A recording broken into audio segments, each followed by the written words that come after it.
Good morning, and welcome back to the podcast from New York City. We continue of Ma'ut Chukhmat Kabbalah. We continue with the idea of the Mahut, the essence, the reasoning of the wisdom of Kabbalah. So here we go. הערכים הגשמיים והשמות הגופניים של ספרי הקבלה. Rav Ashlag is going to address right now the reasoning or the why or the explanation of words we're using in the wisdom of Kabbalah that exist, that can confuse people because a lot of those words are physical words. And we need to understand why they use physical words or what the meaning of those physical words that mostly related to more to the physical world. What are they doing with the wisdom like Kabbalah? אכן מובן, לכל בן היגיון שמקום שיש לנו עסק דבר רוחני ואין צריך לומר עם אלוקיות. אין לנו שום מעלות ואותיות להגות בהם שהרי כל הצרפותיות של אינם אלא הרכבות ואותיות הדמיון והחושים. Of course, needless to say, said to us Rav Ashlag. What is Rav Ashlag telling us? In wisdom like Kabbalah, where there is no physicality there, and we only discuss in the wisdom of Kabbalah things that has to do with the elokiyut, with things that to do with God and spirituality. We need to use some words, but the communication that we use with words on a daily basis are mostly based on what? It's based on the communication we have between one another. So the words we use between one another has to do mostly with physical thing that we experience. So how can you use in the wisdom of Kabbalah with the same words? ואיך אפשר להסתכל במים במקום שלא נוהג שם לגמרי מבחינת דמיון וחושים? כי אפילו אם ניקח את המילה יותר דקה שאפשר להשתמש במקומות על עדיין למילה אור עליון. Let's say if we use the word in Kabbalah אור עליון, upper light. When we use the word upper light, אור עליון, which is totally not physical, או אפילו אור פשוט, or simple light, that been used in the book of the Arizal על עץ החיים, הרי זה גם כן דבר מדומה ומשל. This is also, we borrow the words from the physical world to explain something about the spiritual world. או אור הנר, או the light of the candle, או אור מורגש של נחת רוח המופיע באדם בזמן המצאה חדשה, or a light that you feel when you are come up with a new idea, when you come up with new invention. של התרת איזה ספק. Or when you overcome certain doubts you went through. You have ahara, you have light that come toward you. So every type of light like this is not necessarily, no, I shouldn't say necessarily, it's not from the physical domain. ואיך ייתכן להשתמש בהם במקום רוחני? So why are we using it in spiritual wisdom? בדרכים אלוקיים, in a path of God. כי לא יציעו למענים על הדברי שווא וכזב. They're only going to give us things which are lie and fake and things that there is no promise with. Because in the physical world, what is the physical world we're living in? The body. The body come into this physical world. What happened to the body? Where is the body destined to go? To the grave. So for me, why is it such a mitzvah to go to the graveyard? To bury a person, is to remind us that this body is not the goal.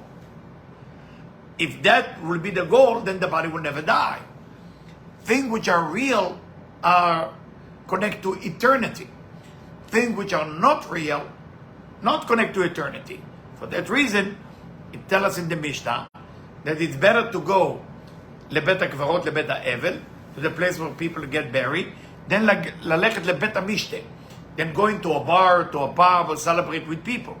How come that the Mishnah is telling you it's better to go to the graveyard than going to the pub, to the bar, or celebrate with people, a party? How come? Because it will remind you what you're doing here. What is your purpose here? Your purpose is to be born and to die. There's two purposes. Born, one purpose, and die, second. When you're born, you get a chance to turn that body around with your spiritual essence that you have. And what is eventually going to happen to the body? The body going to die because you don't need the body anymore. The body is just there so you can overcome it. That's what Rav Ashlag is telling us and teaching us.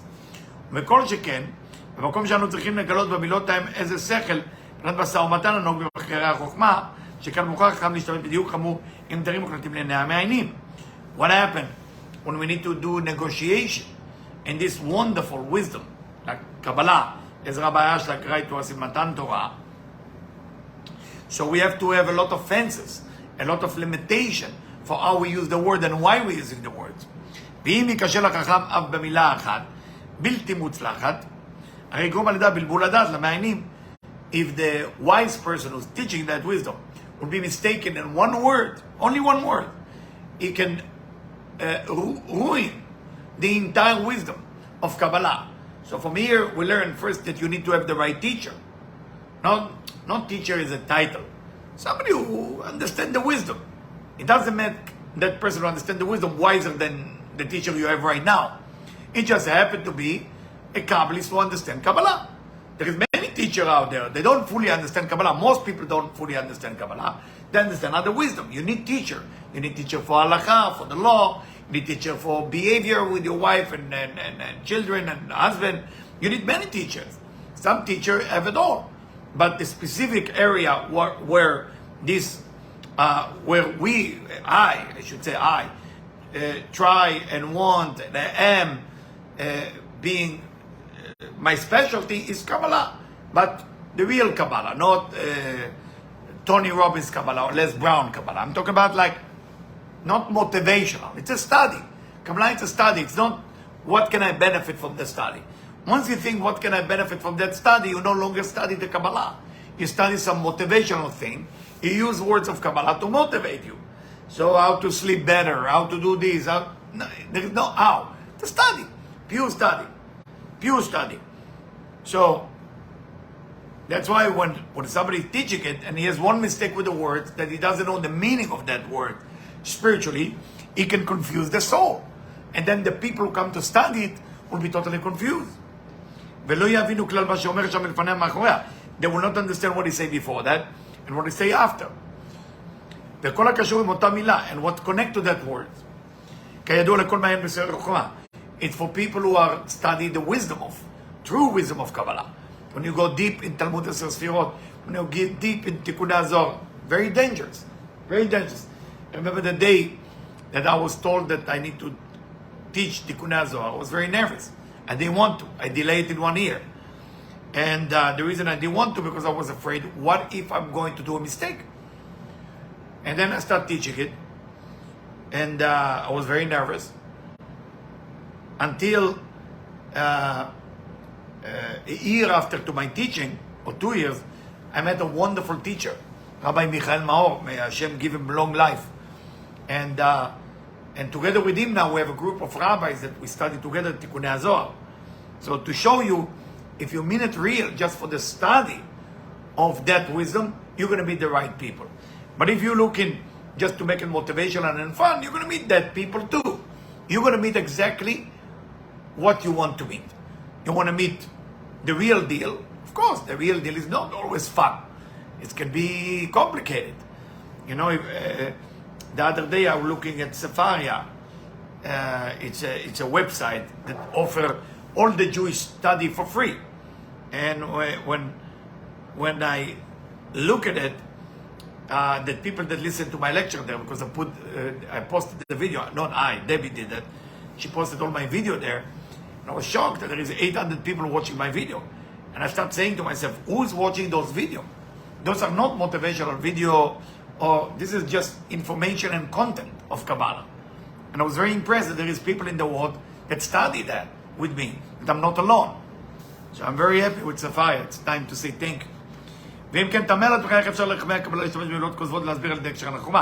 So now, we should ask a question. Why the wiser people, the Chachamim of Kabbalah, do use words from the physical world in a spiritual matter like this? We cannot use words of lie because the lie doesn't have leg. Why you say the lie doesn't have leg?